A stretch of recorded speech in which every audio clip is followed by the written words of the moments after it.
não é só o vício no jogo.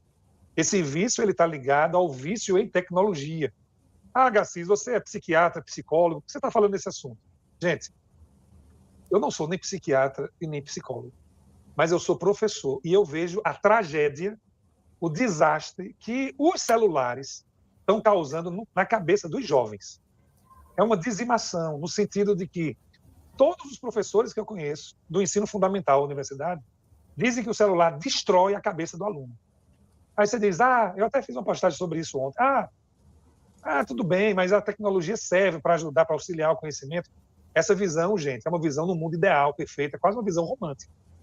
Por quê? Porque na prática, o jovem, a criança e o jovem, eles já usam o celular em casa o dia inteiro. Quando ele chega no colégio, ele está viciado já. Essa visão de que a tecnologia pode ser utilizada para aprimorar o conhecimento, é lógico que pode.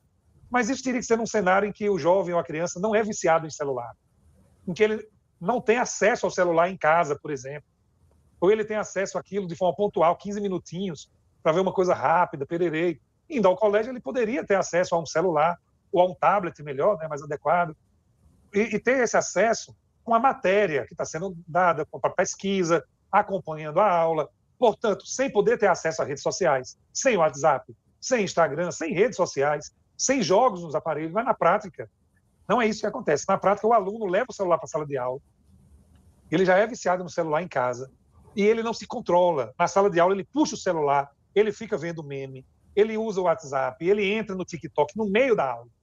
E o professor não tem força para controlar essa sala de aula. O professor é muito mole, não consegue controlar. Lógico que alguns controlam, mas a maioria não consegue, até porque você tem que lembrar que o cenário social mudou. Se você, professor, for muito rígido com o aluno, no outro dia o pai do aluno, a mãe, chega no colégio esculhambando, porque ele não aceita que o filho sofra restrições de nenhuma natureza por parte do professor. Os pais não aceitam. E as direções são altamente sensíveis. Eu falo no âmbito público e privado. No privado nem existe essa discussão.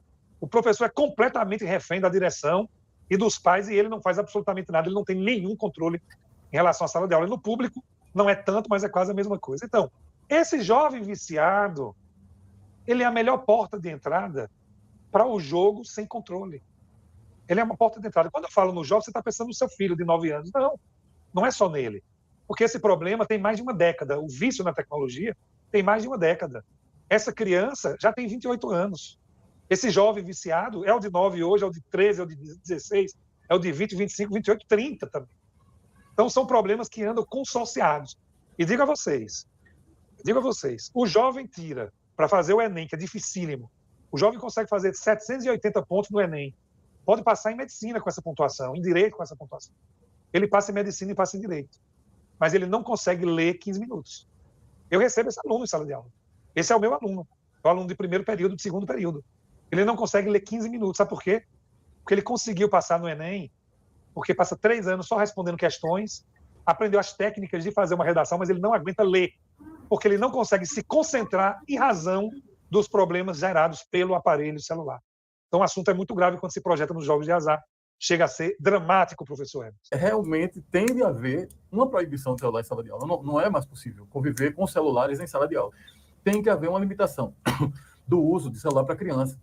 Em casa mesmo, cada família sabe como vai se lidar com isso, deixar a criança numa hora no celular pela manhã, olhando o que ela tá, quais os conteúdos que ela está vendo, porque é realmente um adoecimento coletivo, mental, né, que está acontecendo com essa população. E a gente não sabe dos efeitos disso a longo prazo, porque são as primeiras gerações, né, que estão passando por essa exposição tão grande dos smartphones, não é o celular, mas a tecnologia de smartphones, né, onde as pessoas estão lá conectadas o tempo todo, transformadas em zumbis, né, escravizadas, e isso precisa ser considerado também. É outro problema de saúde pública. Então, nós estamos nos deparando com uma série de efeitos. Então, é do mesmo jeito, por exemplo, quando eu era criança, meu pai dizia, olha, a caixa de gordura ali está cheia de barata, Emerson. Você pode colocar um pouquinho de Baygon, de Teflon. Aí eu pegava lá a lata de Baygon, ficava todo banhado de Baygon e tudo mais. É um negócio normal, a gente se banhava de Baygon, e depois é que a gente vê que isso causa uma série de problemas, câncer, por exemplo, né? Infertilidade,